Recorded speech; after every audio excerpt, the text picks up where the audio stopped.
is everybody tonight? Thanks for coming out. I think, I know you're excited. I'm excited about a conversation about Oak Island for the next few minutes. And we're going to touch on the theories. We'll talk a little bit about the treasure hunters that have come before. And take a look at the book. And of course, the successful television show that everybody just loves. So I want to start first with the book. Randall Sullivan first read, I think Doug mentioned, first wrote about Oak Island back in 2004 for Rolling Stone magazine. And I want to read he took an excerpt from that actual article, and that's how he began this book, which is a great read. You have to get it. So I wanted to take a look at that. Can what's buried beneath the ground on Oak Island probably be worth what the search of it already over, since lives lost, a personal fortune, piles of wrecked equipment, and tens of thousands of man-hours have been spent, and it's all been for naught, really, because we're still searching. And that was a great way to bring the book and to start the book. And I first want to ask you, is that a pretty good summation of what the last 200-some years have been? Yeah, you read that, you pretty much know the story. So we're done. Okay. So let me ask you both. There's been a lot of treasure hunts. There's been expeditions. Why has this caught the public's attention? Why is so many people they love this? Can't get enough of it. Well, it's a bottomless mystery. I mean, people love mystery. It's such an essential part of being a human being, and it holds us, it sustains us, and a mystery that can't be solved but has so many possible solutions, and that so many people feel like they can participate in solving with their own ideas. I think that's kind of what feeds the fascination with Oak Island. So when you started this book and you went into it and your beliefs then and when you finished the project, what changed for you, if anything? Between the When you started the project and what you're going in, and then when you finished everything into the history. Well, you have to come to terms with the fact that you're not going to solve the mystery of Oak Island writing a book. I'm writing a history of the treasure hunt and of what we know about the island. So, I want to explore that history and all the possible theories and everything that people have done there and lost there and invested there. But I wasn't going to get behind or advocate any particular theory, and what I really found was tremendous relief whenever I could find a theory that I could actually dismiss, because there's plausibility in about, I don't know, at least 100 theories, and I think your brother probably would say maybe 1,000 theories have some plausibility. Yeah, it's a good thing he's not here, actually, yeah. Actually, I want to say something about that clause you just read, because I did read the book, and it's a damn good read, Randall. It's a good read. It really is. I learned some stuff or relearned that I had forgotten about the history, but it's good I didn't read that clause because I missed it, because goodness gracious, I'd quit. I mean, it's all for naught. No, I didn't say all for naught. You said all for naught. Yeah. Yeah. Little editing. Yeah. I thought so. Anyway, it's a good read. So, same question that I asked Randall. What has changed since you begun this quest and until now? Yeah. What has changed since I began this quest? Well, I learned a lot about failure because, the terrifying thing about your book, Randall, and it's terrifying to a guy like me, is that I mark them here. There are at least 4 or 5 places where a succession of searchers came in and said, with the latest technology, we'll have this figured out in weeks, maybe months, that's it. And you know what? I said that. And I learned that island is tougher than that. It's a combination of some unique geology, some things we still can't understand, but we've been at this now for pretty close to 10 years. And we did bring the most modern technology, and we haven't solved it just yet, but we're getting close. So anyway, it took a long time. So did you think after that first year, because are we going to keep doing this, and now we're going into season 7? Have you met Rick Lagina? Yeah. No, I have not, but I've watched. You think I was going to quit after so the he first wouldn't let season? you quit. I don't think so, no. So let's talk about some of the people and that have gone through this journey, and all the treasure hunters that have come and gone. And I'm just going to mention some names, and you guys can talk about them. Frederick Blair, Samuel Ball, William Chappell, Robert Riestall, Fred Nolan. Some of the guys that have come before you and tried to find this treasure in your research. You talk just about bridged them. about 150 years I of did, history yeah. there. So, and out of order. But I'll try to take them in Yeah. order. I mean, Frederick Blair was, I think, he was the first great historian of Oak Island. He really collected all of everything that had been done before him, all of the available data, all of the reports, all the records. I think it was a lot like Rick in his approach to, his obsessive approach to utter absorption in the mystery. And I don't know where that came from, but Laundry. yeah, that's right. Well, damn it. I fight them all the time. Well, I want to make it clear that's not, yeah. Well, my pants are so much softer because of it. That's all I can tell you. But, so Blair actually ran the treasure hunt for over half a century. I mean, he and many people had to pass through him, and many people inherited it from him. And his conviction that it was something profound. I mean, I think he was the first to really make well, I don't know if he made a convincing case. I guess his life was the convincing case that there was something more than gold and silver. Oak Island was about something more than gold and silver. He was obsessed with the tiniest clue that's ever been pulled up out of the ground on Oak Island, which is a fragment of parchment paper with India ink writing on it. And when that came up out of the money pit area, he realized that what's down there might not be treasure as he had conceived it, but some sort of cultural artifact or something like that. So he was a very significant figure. Samuel Ball goes back much earlier, and he's a mysterious figure. He was a black slave in the Carolinas who won his freedom during the Revolutionary War by fighting on the British side, which was something that was offered to them. Migrated to Nova Scotia and then settled on Oak Island with nothing. He was allegedly a cabbage farmer, but somehow he managed to acquire, hundreds of acres of land, build a significant little estate, and even have a private servant. So he had some source of income that has been a mystery. And in the earliest published history of Oak Island, first one between hardcovers, in the first edition, they described the three people who discovered the money pit as being Daniel McGinnis, who really was the first, and John Smith and Samuel Ball. But in the second edition by the same author, Samuel Ball's removed and it becomes Anthony Vaughan, that's the kind of confusion that is layered through the Oak Island story. And Ball is a very mysterious character, although I have a feeling you guys you've gotten a little more knowledge than the last year. Well, we have, but it's amazing how many mysterious characters lived on that island, which you know better than anybody. I mean, we had privateers, and the thing was surveyed into 4-acre lots in like 1760. This is a period of time when you're buying things like Louisiana, the Louisiana Purchase.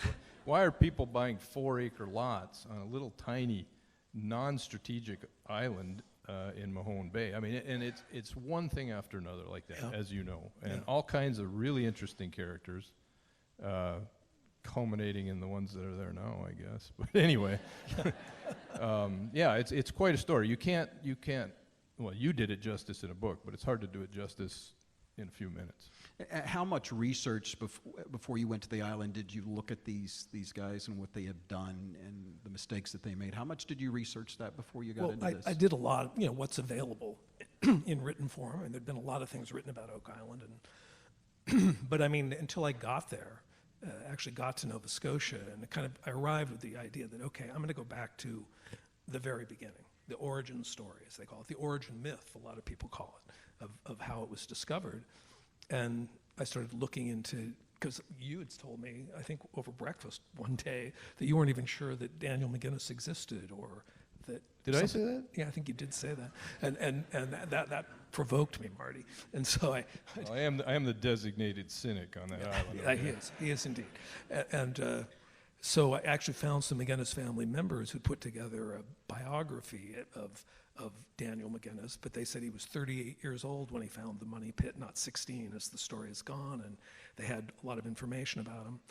So really, I would say genealogists were the single best source, because they helped me go back through the records and establish that Daniel McGinnis was the father of the 16-year-old Daniel McGinnis, who actually did discover the money pit, and that the three people who, quote, discovered the money pit were teenage boys.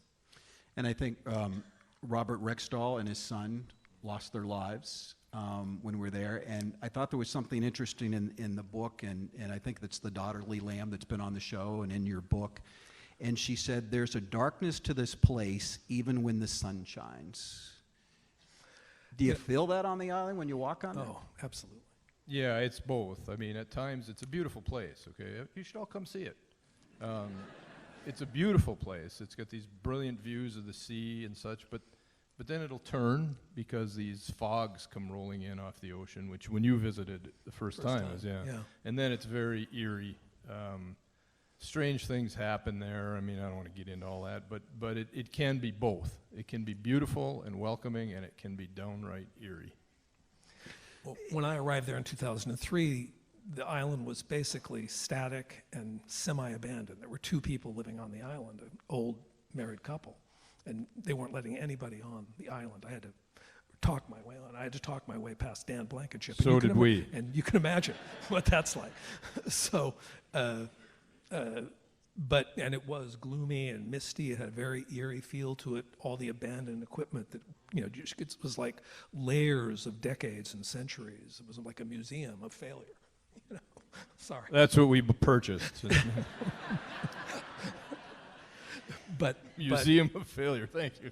But honestly, I met Lee Lamb and her brother, the surviving Restalls, and that was the thing that really made me feel like I must be destined to do this, because the first day I was on Oak Island happened to be the first day that they had come back to Oak Island since the 1960s, since the tragedy that ended their father's life and the oldest brother's life and basically destroyed their mother.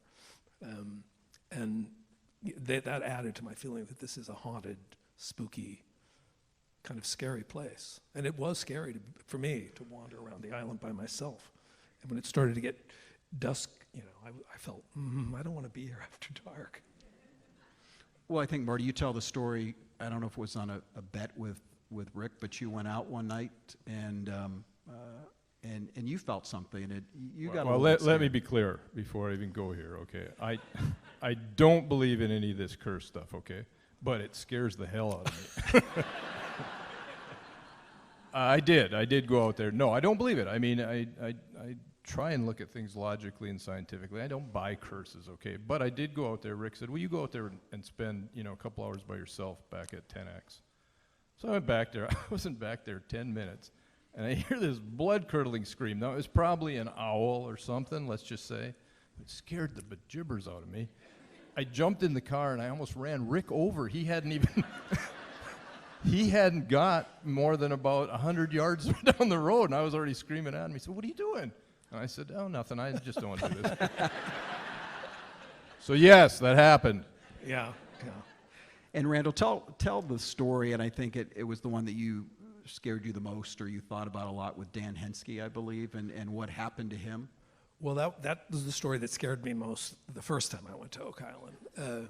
And Dan, as you know, anybody who's watched the show, he's been a treasure hunter on Oak Island for more than half a century, and knows the island physically as well as anybody, and he became convinced that it was a spooky, haunted, terrible. Well, actually, what he became convinced was that the money pit was the entrance and the exit from hell, and that all these demons were going to be coming out. And it's strange that when he told me, I'd had this thought. It was an insane thought. It just passed through my mind quickly when I was standing by the money pit the first time, that, well, maybe this wasn't about, burying something there.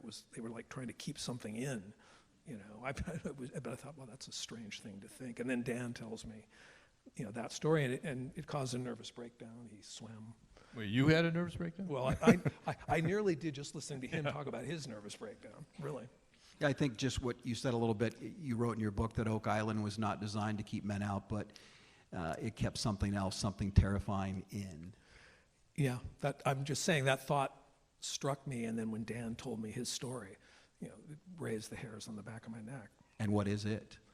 Well, something evil. That was my thought, and he made it specific about, he put it in a Christian context. There's been so many theories of what's buried there, if anything, and it's been a weave through everything. Does things change daily for you when you're going through all this, as far as what's buried there, what's not? Yeah, I mean, of course, because can anybody else think of a serious treasure hunt where the treasure hunters don't even know what they're looking for? I mean, that's what we've got here. What brings everybody to that island is this concept that how could anybody have created these ridiculously complex underground workings with one of the most sophisticated booby traps you can imagine. I mean, like something you don't even really see in the movies. And so you have to then jump to, well, must have been for a real super reason. And that's what's brought people back there for 230 years. And, the cynic in me thinks, geez, I hope it wasn't the world's biggest practical joker that did this, because... Well, that would be somebody with quite a sense of humor. Yeah, quite a bad sense of humor and a deep pocket, too. But, that's it. And so that's why, and Randall's done a great job of elucidating some of these theories. That's why so many are plausible, because we don't know for sure what we're looking for. So you can bring in a plausible theory about virtually anything. But that people did these extraordinary works on the island. There had to be an extraordinary reason. I mean, that's what is so compelling about. Yes, but I want to say one other thing for myself. One of my theories was that nothing happened on Oak Island. I remember that theory, Marty. And that it is collective madness, that this guy did it because that guy did it, and that guy did it because that guy did it, and et cetera, right up to the modern day.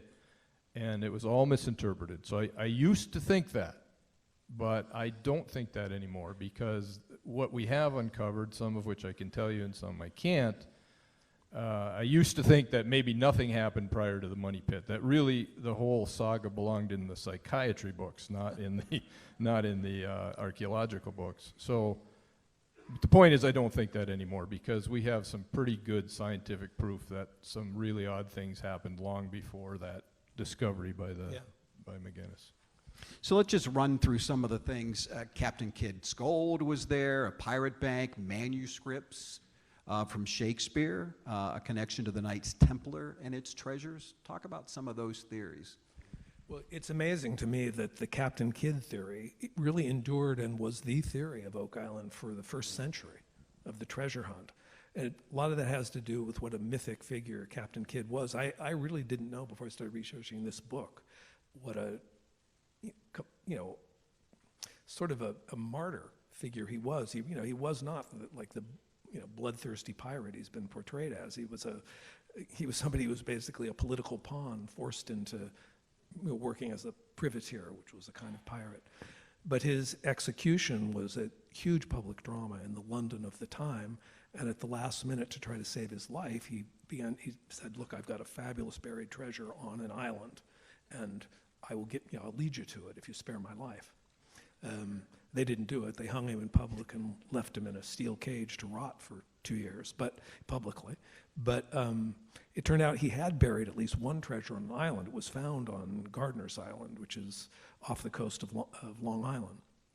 But the treasure wasn't nearly as significant as what people assumed Kidd had put somewhere. So all up and down the Atlantic seaboard at that time, people were convinced there was a Captain Kidd treasure on some island. So it wasn't as outlandish as we might think for those kids to think, Captain Kidd's treasure, that's what we found here.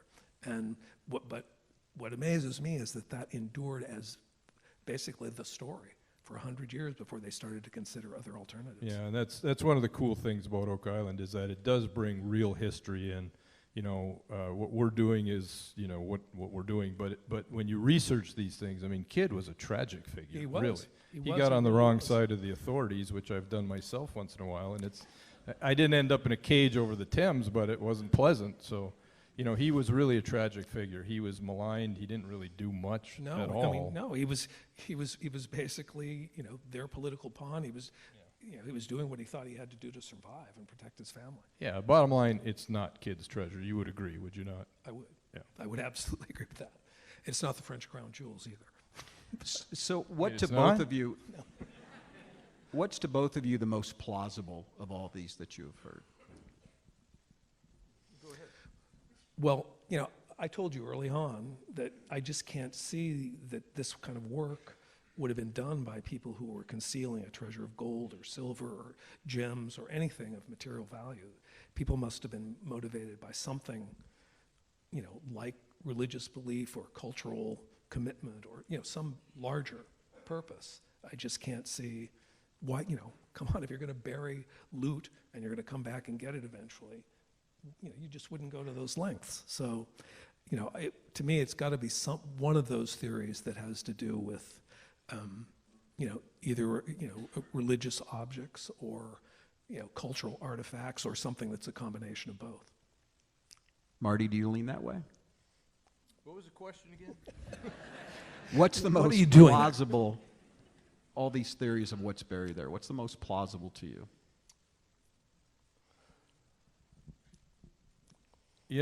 I have to say I'm really not sure, which is a real cop-out, I know. But we are, I like to think of myself as a data guy.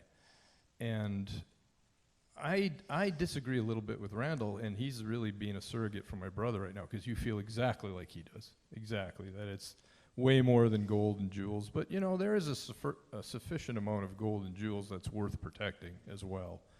And as we uncover things, there may be some remaining historical connections yet to be revealed, which is all I can say right now. But I think it could have been actual treasure. What bothers me, in fact, I think there's a really good chance it was actual monetary treasure, maybe more.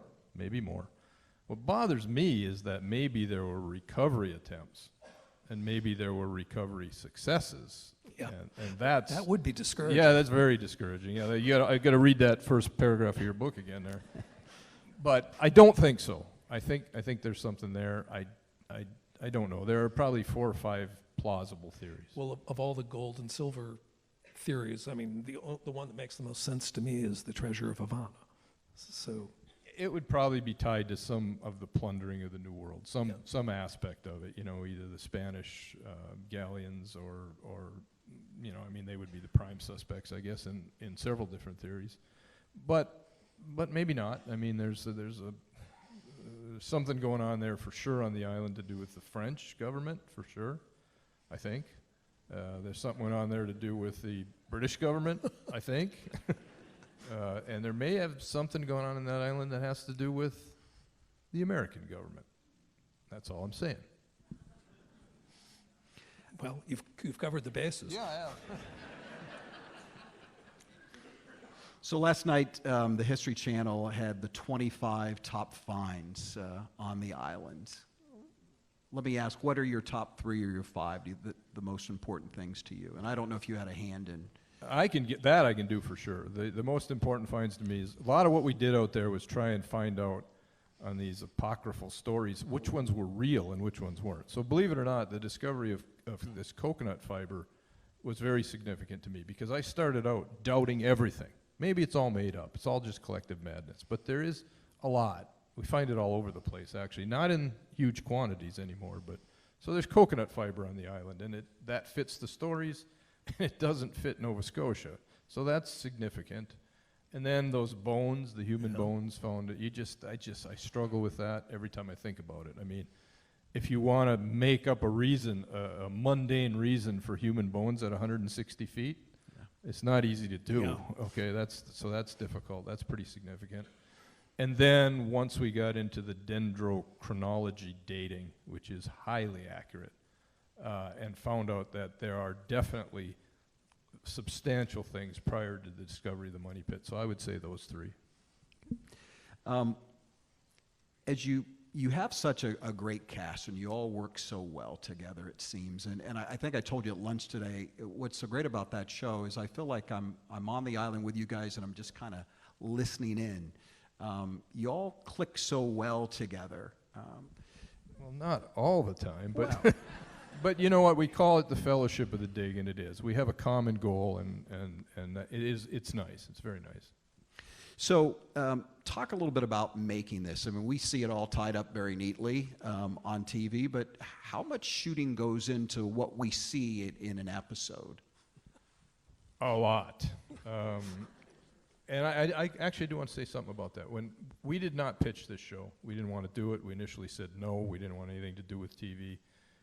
And then this Kevin Burns character that runs Prometheus, very persuasive guy. Do you Indeed. But we did, I think what's different about this show, and we've learned this from the cameramen, and I think you talked to some of them too, that almost all the reality shows you see, folks, are scripted. You know, they're told what to say. Not all of them, but most of them. And we said early on, look, we're not going to do that. We're not actors any more than having been a businessman for 40 years, Robert. You know, we are actors, I guess, but not in that sense. And we said we wouldn't do scripted, and we're not going to do fake fights, and we're not going to do stuff that we see on other shows. And I think the audience relates to that. I think they do. I think they can sniff out that that's not happening. What they see is real. But it takes, to answer your question now, it takes a long time. You get mic'd at 8 in the morning, and then everything you say all day is recorded, which is disconcerting. And then probably, oftentimes, maybe 7:30 at night, probably, you know, you're done. And they just shoot, everything you're doing, and then it's, the show is produced by the editors. Yeah, and they use a minute of that 12 hours you put in. You know? Do you get so engrossed, though, in what you're doing that you forget? I know there's a lot of people there, but...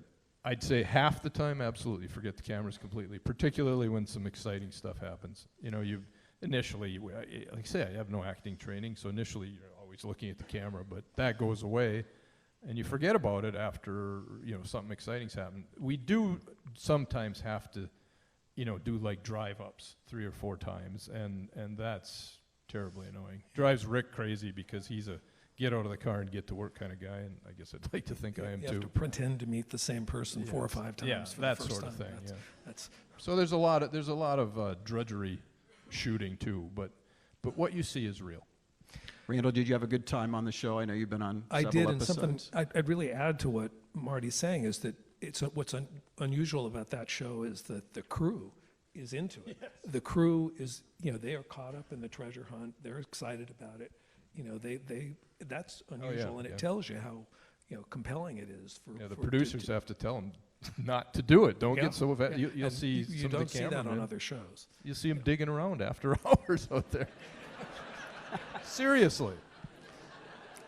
But for me, working on the show was like, for a writer, that was like a dream gig. I mean, they paid me a good salary to be able to follow me around, and while they were funding my research, to follow me around while I was researching a book. I was getting paid to let them put a camera on me while I was researching the book. That's the best deal I've ever gotten. Want to talk a little bit about Dan Blankenship, who was on the show and has been on that island looking for so long. And I love this quote.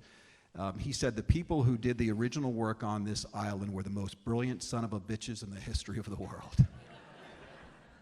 Was he talking about us? I don't know. No, he wasn't. The original example. Oh, those guys, yeah. Yeah, he said that to me back in 2003 when, you know, I was visiting with him on the island, and you know, that's what led me actually to start considering the Francis Bacon theory, because, well, who was the smartest son of a bitch in the history of the world? It might have been Bacon. Marty, you've got to go to some different off the island and all different shoots across the world. What are your favorite, or what are some of the stories you can tell us about that? You know, that sort of thing is kind of a rush. I mean that in the sense that you're rushed, not that it's a rush. You don't really have a lot of time, you know, because of, you know, scheduling stuff. And I haven't done that much. Rick has actually done more than I have. And I would say and this is absolutely true, folks, really happened that Rick went to that unscripted, unprepared, went to that prison where they held the Templar Knights, real stuff, real facts, looked at all the engravings on the wall that these guys, these poor condemned guys, actually carved into the stone with their teeth, is what we were told, because they had nothing to do. They wanted to leave some sort of record. They wouldn't give them any sort of steel, obviously, so they would actually make these carvings. I mean, it's amazing. But then he comes back to Oak Island, and they find that lead cross. Yeah. And he remembers, and he's absolutely correct. It rings a bell. And none of that was fake. That was all real. That here's this thing he finds that fits right into that drawing on the wall. That was really amazing, Yeah. and that was well worth the travel. It flabbergasted me. So in shooting, what are some of the most favorite episodes for you and that you remember? I remember the fun stuff. I mean, there have been occasions. My brother Rick is so passionate about it. I mean, he would get mad at me for saying this, so I'm saying it anyway. It's almost like a religious fervor with him. Yeah. And it's not for me. I mean, I'm intrigued by the challenge, but it's not the same. And he just holds it in such high regard, so it weighs on him. You know, I make the comparison to Frodo in Lord of the Rings. It's like he's wearing this ring, you know, and it's wearing on him. And seriously, I think that's about right. So there have been occasions, I'm getting to the point, there have been occasions where he's been happy. You know, we've had a find, you know, we did the deal where we jumped off the pier and went, you know, here's a way to put it. When I feel like we're young boys again, that's what I enjoy the most. And do you feel that way most of the time that you're No. doing this?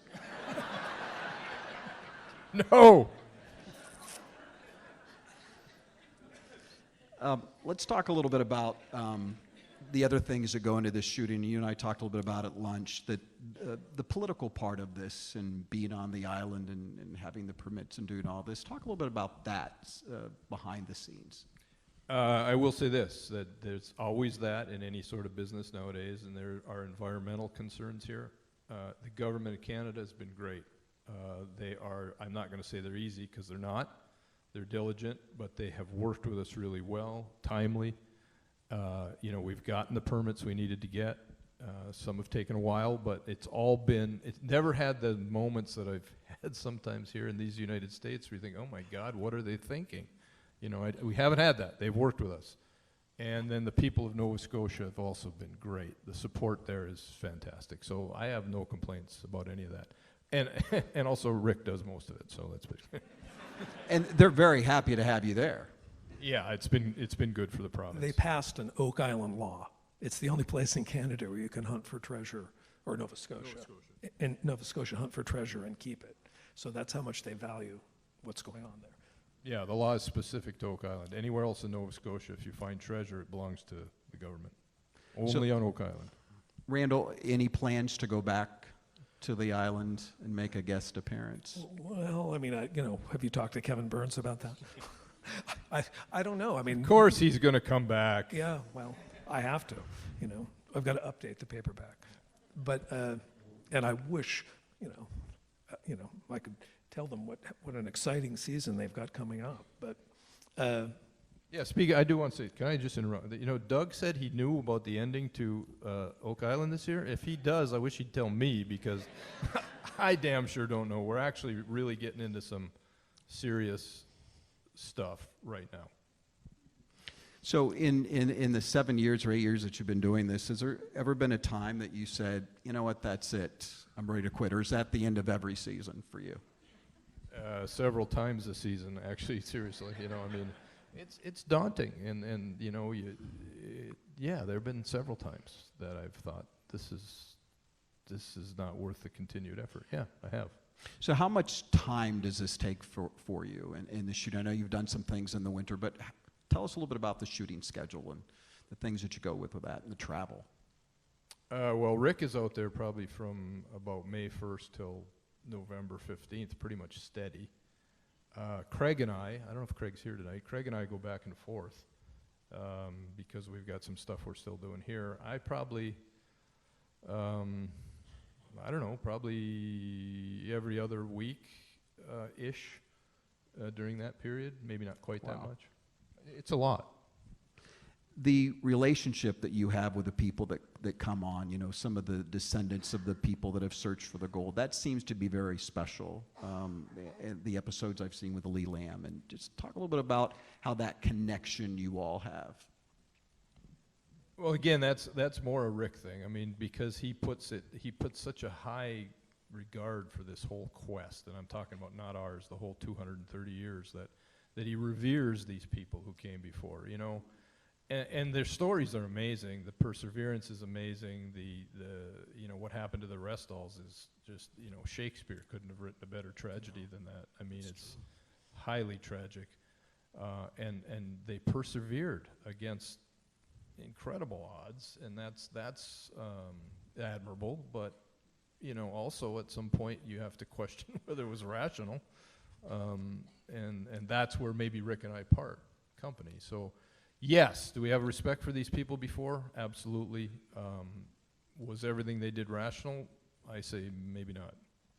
And it struck me, and you wrote about it in the book, and that's that all these people were willing to lose everything, and some did, financially and family-wise and everything, and Yes. it kept going. Some very successful businessmen, went way in debt to finance the treasure hunt on Oak Island. That were that convinced, that consumed, that committed. I hate to say it, but I think most Yeah. fit that bill. Most spent the rest of their lives and their finances, and they only quit when they either died or ran out of money. Yeah. God, that sounds awful. Yeah, well, when somebody's as rich as you are, Marty, they don't have to worry about the second. But How tough was the research for this book? Because you really get into just about everything, to the minute details. Talk a little bit about the research, and how long did it take you to do that? I did, because I felt like I had Rick Lagina looking over one shoulder and Marty occasionally peering over the other. I mean, I really did feel their presence, and especially Rick, because he is such a student of Oak Island. And I mean, you go out to dinner, I go out to dinner with your brother, and he does not talk about anything but Oak Island. You go out with Marty, and there's all kinds of subjects, from poetry to, petroleum, engineering. But I mean, Rick talks about one thing and one thing only, and that is Oak Island. And so, but he's got this tremendous commitment to, and this omnivorous sort of appetite for it. And I really felt like I wanted to deliver a book he would respect as the history of Oak Island. And maybe... And he does. I appreciate hearing that. And throw a few things that would, he hadn't considered at him. He tells a story on himself that I just heard the other day, where he said Alex, my son, told him that at Christmas time, if he saw Rick coming towards him with a serious look on his face, he would try and run away because he knew he was going to hear about Oak Island again. Randall, was there anybody in your book that you were trying to talk to that you didn't get to, that you regret? And was there a dead end, perhaps, that you really wanted to go and it just stopped there?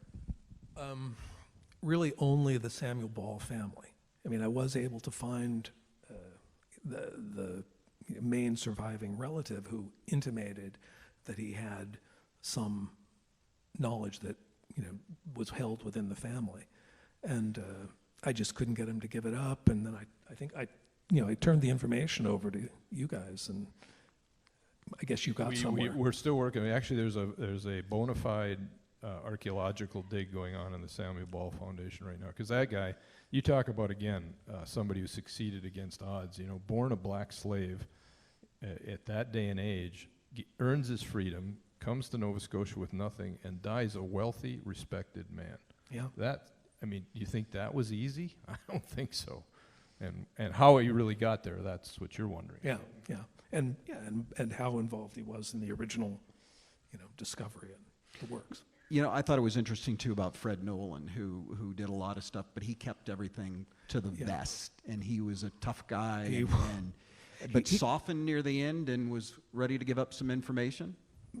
Sort of. You want a Fred Nolan story? Yeah. I'll give you a Fred Nolan story. So Rick and I are sitting in a golf cart with Fred Nolan towards the end of his life, and he was all about the swamp, and don't get me going on swamp. But Fred Nolan, we're sitting in there, and he just held everything tight. But now we've paid him, and we're partners, and we've reached peace and all this stuff. And so I say, so Fred, you pushed that peninsula into the swamp, right? Yeah, I did. You were looking for something. Yeah, I was. And you had information about what you were looking for. Yeah, sure did.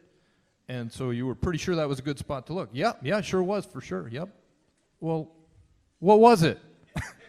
And he says, oh, well, gosh, it's really nice out today. I think I need to be getting home. He would not do it.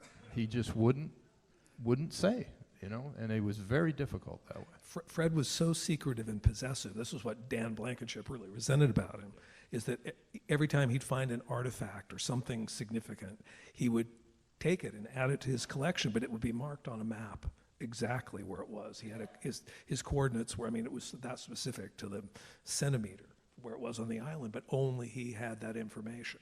So for Dan, it was like, well, you removed it from where it was so nobody else can find it, and now only you get to know where it was.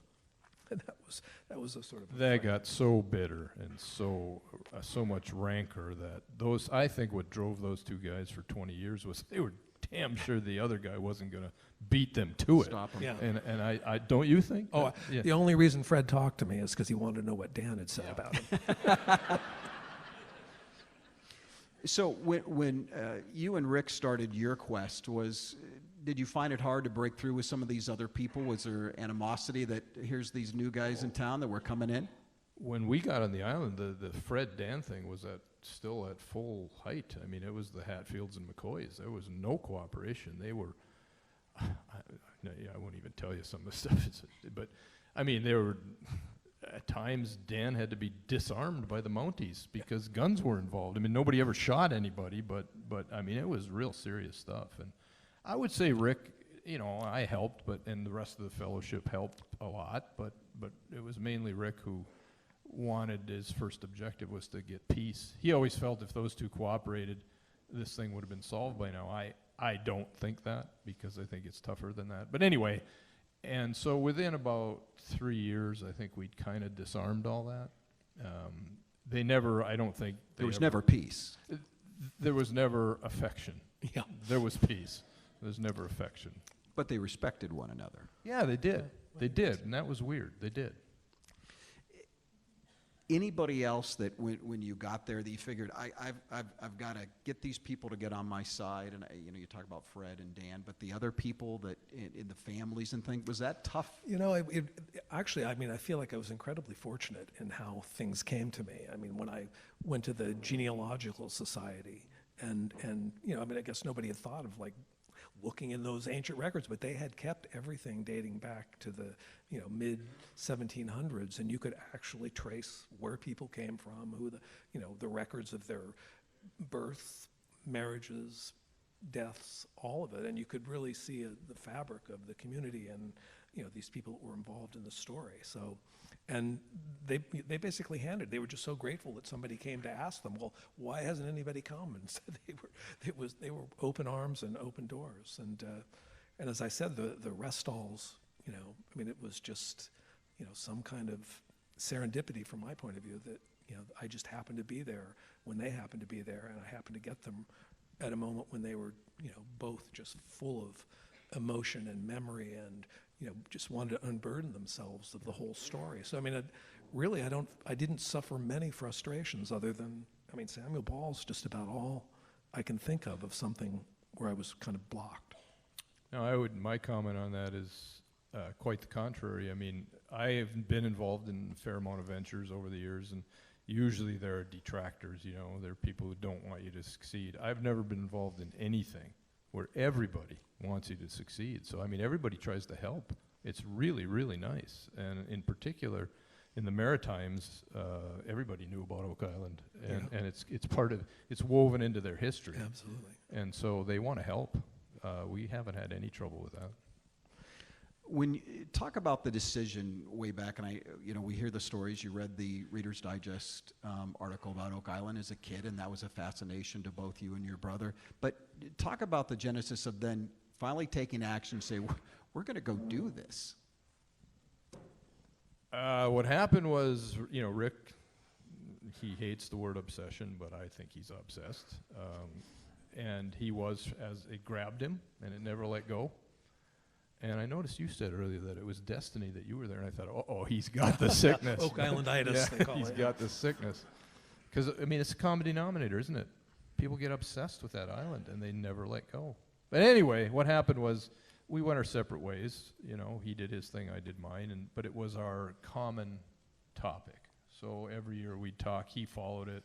We'd talk about Oak Island, and I'll make this short. So I got a little break from business, and you know, we found out that we found out that supposedly the island was for sale, but it wasn't, and I'm going to get this all mixed up in terms of time, but we went out there, and we met Dan, which was difficult. Yeah. And then we ended up buying just one lot, because David Tobias was selling one lot, which gave us access to the island, and then it took a long time to win Dan over, a long time, because then we became his partner.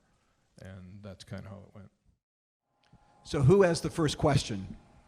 Right there. Wait a minute. Wait for the mic coming over.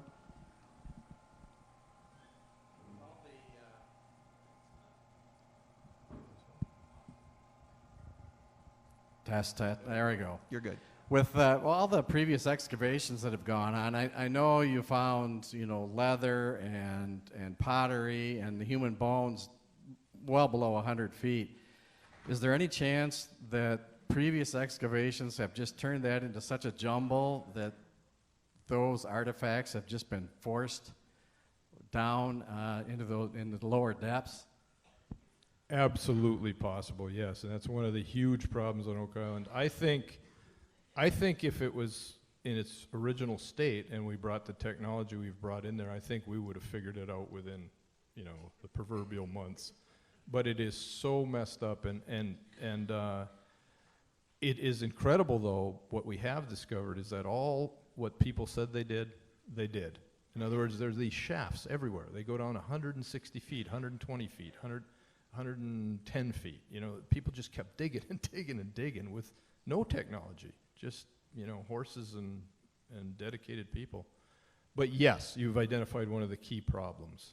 Now, having said that, that's why I discard a lot of that, but the human bones actually were found below any known searcher depth, so that's really hard one for me to figure out, and some of the other stuff too. But yeah, a lot of it could have been, when Robert Dunfield came in, he dug with a giant clamshell digger down 140 feet, took all those spoils out, and then sort of ran out of money and time and pushed it all back in.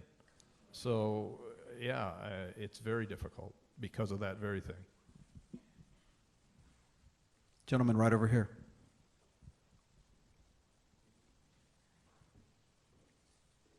Hi, this is for Mr. Lagina. Congratulations on your series upcoming.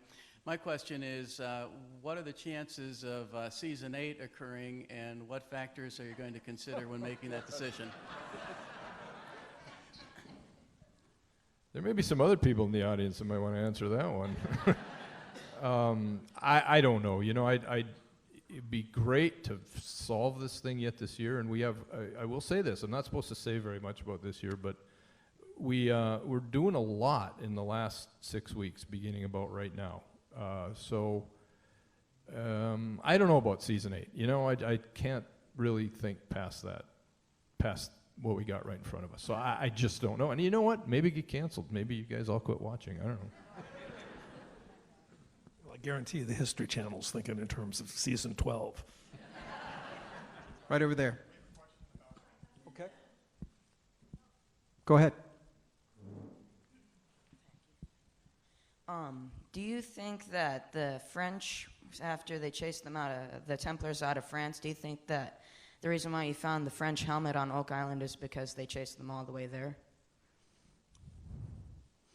You're referring to the Templar theory, right? The Templars did, and it's a cool thing what you bring up, because that did happen. I mean, it's historical fact. The Templars were the wealthiest society, quasi-secret society in Europe at the time.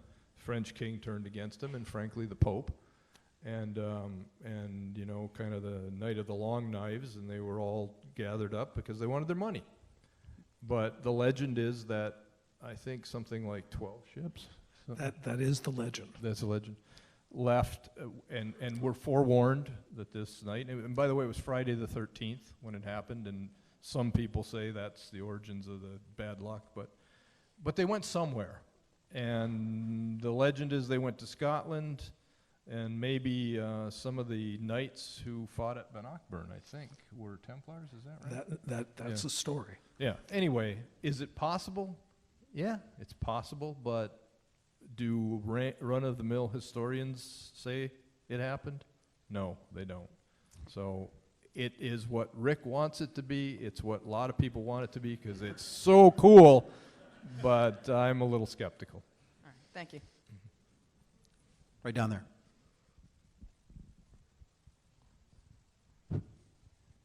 There's a new invention. Have you fellas ever heard of dynamite? Oh, no. It's not a new invention. Dynamite was used a lot on Oak Island by our predecessors, and I think that's one of the problems. They tried to stop the flood tunnel with dynamite, and I think they made it worse, which, based on what I know of geology, I could have told them that.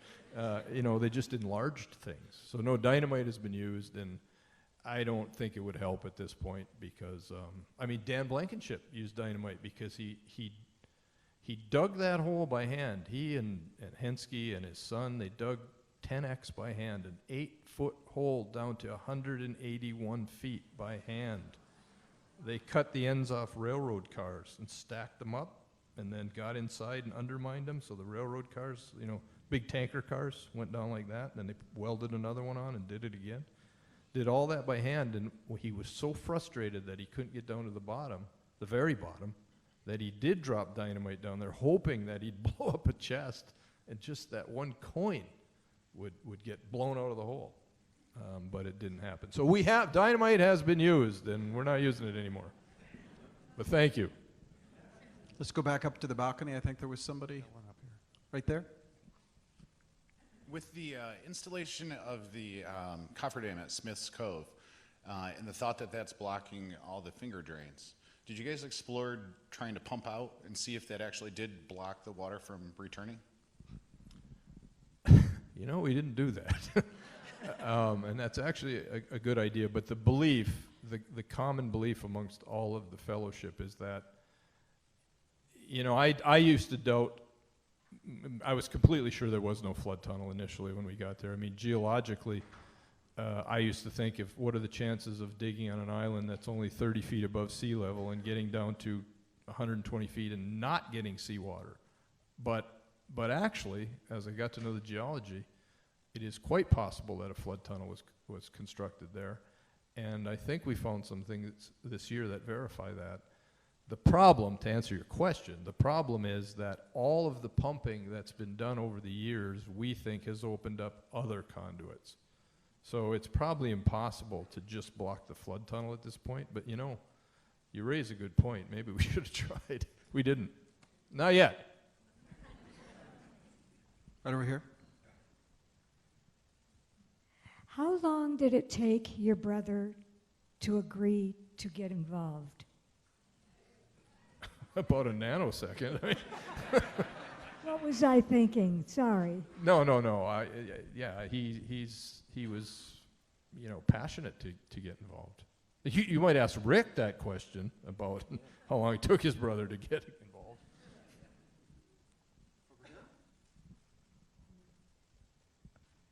It sounds like you're downplaying the Templars. Then how do you explain the lead cross that was found? And one other thing, what is the significance of that map that says the valve? Two really good points, okay? Remember I said I was the designated cynic, okay? But that lead cross is also extremely hard to explain because the testing we did on it, and you probably know, the testing we did would indicate that it was mined in southern France, and a mine that closed before the 14th century, I believe. Yeah. Well, that's an eye-opener, and it does appear to be a religious artifact of sorts. We do know that the Templars did not wear gold or silver ornamentation. It was against their orders, so they would have worn something like that, something ostensibly of no value, lead. So I'll give you this. It's hard to explain, and we haven't yet. So it's possible. Remember we said earlier that they're plausible theories? And would that be, to unearth that would be fantastic, but I don't know. Maybe I just don't want to be disappointed. I don't know. But you're right, hard to explain. What's that? The valve. Oh, the map? Yeah, the map is of unknown provenance. We're not quite sure where that came from. It's uncannily accurate, and it bears hallmarks that it was drawn by somebody who only had knowledge at that time, because we've looked at it very closely, but it's one of these things that kind of came from the back of somebody's book. We can't, and again, remember my role here, we can't say with any for sureness, is that a word?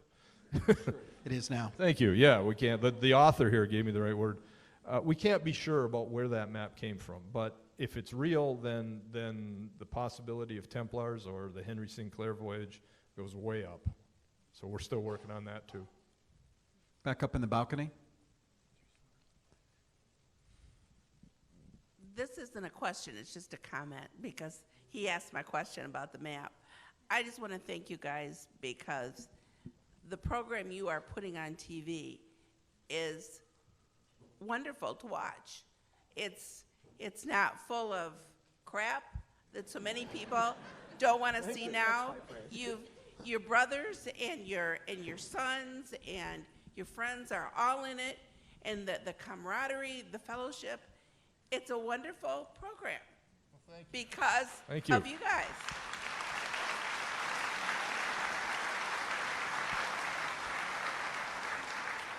Right down here.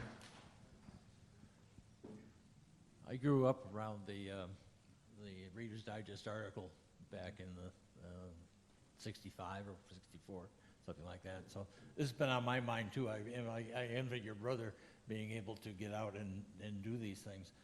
A question regarding the programs, the two programs that are on now. I guess it would the curse and the drilling down thing. Which one do I watch first? I can't follow that very well myself. They produce that. The History Channel, it's a popular show and they want more programming. I think the drilling down shows give you perspective, but if I was only going to watch one of the two, I'd just watch the show. But the drilling down really gives you perspective, and I think Maddie Blake does a nice job. And look, the Prometheus people do a great job of that show, period. They really do. So, anyway. And how did Gary Drayton get hooked up with your crew? Gary Drayton got hooked up. Isn't he a hoot? I mean, and he is exactly that way. I mean, if he was here right now, he does not have a television persona. That is him.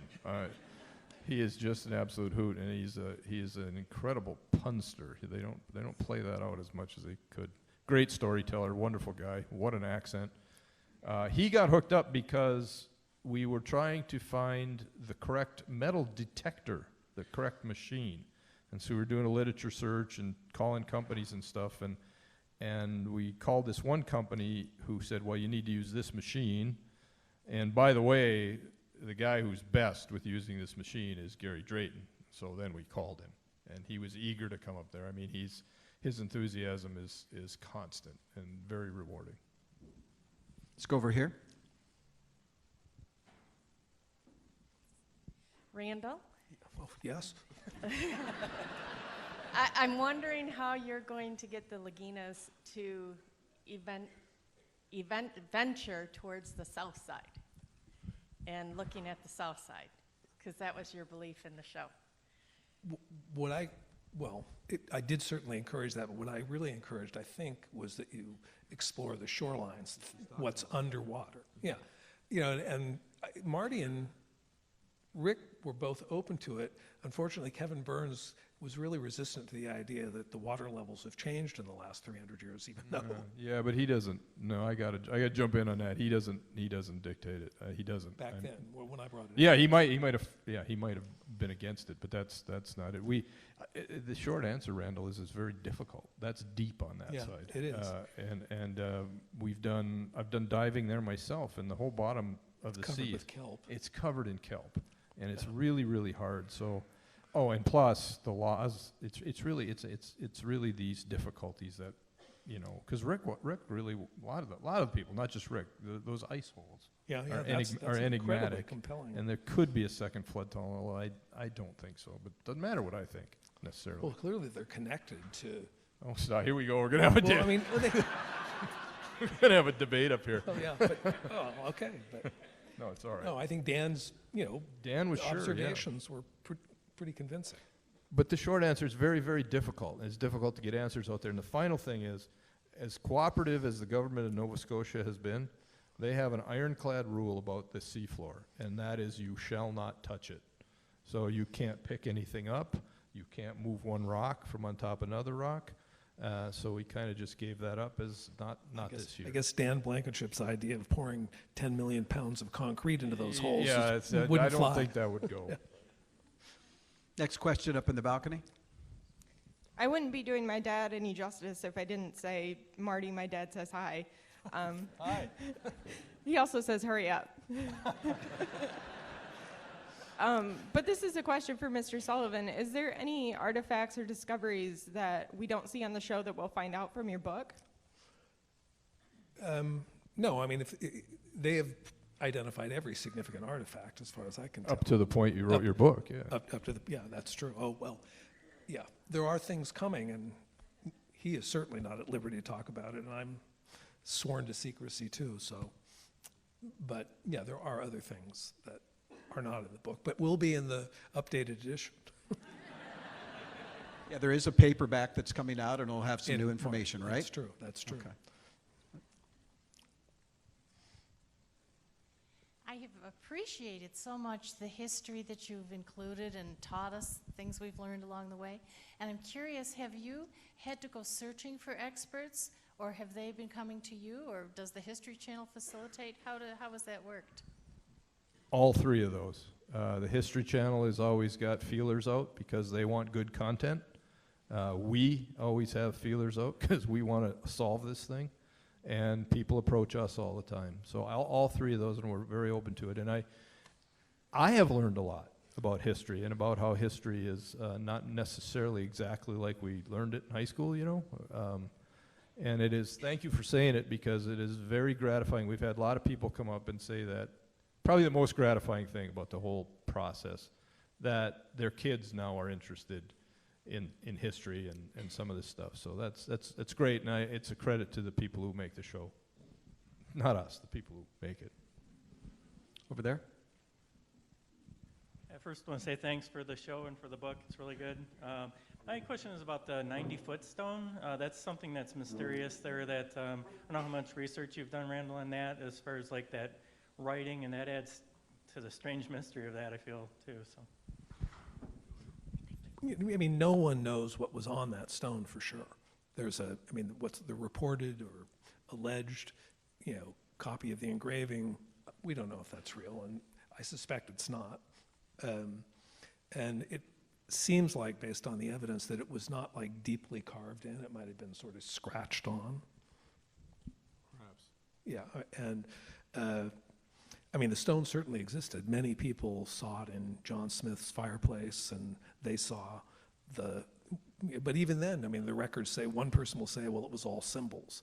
Somebody else will say it was letters and symbols, or it was symbols and numbers. So that's adds to the confusion. It's Oak Island. It's Oak Island. It's did the stone exist? Almost for sure, I think. When you work on the show, the crew, no matter, because equipment failures are just astounding, including the stuff you make the productions with. It makes you think this place truly is haunted, but every time something weird happens, people just look at each other and go, Oak Island. Yeah, but the stone existed almost for sure. I think Randall's research proves that. It clearly was at least this. It was remarkable in the sense that people would come to view it. Yeah. So it couldn't have been just a block of stone. It had to have something on it. Yeah. And was that the inscription that surfaced later? Maybe not. I don't know. I don't know either. It depends on your theory of what purpose that thing served. But I think it was there. I think it was odd. And that's about all we know. Yeah, I mean, the stone was certainly there, and it certainly had something on it, what it was. And Jotham McCulley certainly had it for a while and carved his initials on it. Yeah, I don't think people come over to somebody's house to see a stone in their fireplace. Yeah, no. And there's a lot of witnesses that said they saw it in the fireplace. Next question. Hi, I'm going to ask the question that everybody here wants to know but are afraid to ask. How much money have you and your brother Oh, yeah, good luck. and your crew put into this project for the last 7 years? What was the last part of it? What was the last part of it? Well, I just wondered in total from your 7 seasons, how much money you and your brother and your team have put into this project. Did you not listen to the song, The Used to Be Millionaire? No, look, it's a fair question, and I'll answer it somewhat vaguely, but for the first several years, we, the fellowship, put all the money in because, History Channel said, look, we'll film it, but it's your quest. As it became popular, they have put money on the table, and they're paying for a decent chunk of it now. And I'll give you this you want an aggregate number? It's in the millions. So that's all I can say. We have time for one more. Okay, right there. Hi, Marty. So I know on one of the seasons you guys had started looking at one of the outlying islands. I believe it was Apple Island. And there was some waiting for permissions, permits, things like that to see if you could dig out there. Have you gotten those permissions and permits? Are you looking at doing that? And if so, do you have any theories about what kind of Bobby Dazzlers you might find out there? Dan Blankenship for sure thought that the other islands that fringe there had some role in it. He was certain of that. I don't exactly know why, but he was quite sure that the workings extended to the other islands. And some of these theorists, which you clearly have seen, have brought that into play. Here's a big problem from my standpoint. Even if they let us dig, we couldn't keep it at all. I mean, if we found something extremely valuable, we'd have a hell of a time keeping it anyway, because there would be claimants. There always are to big treasures. But out there, we don't have any chance. So there's a bit of a split amongst the fellowship as to whether we should put any resources out there. Everybody say thank you to Randall and Marty. Thanks for coming out.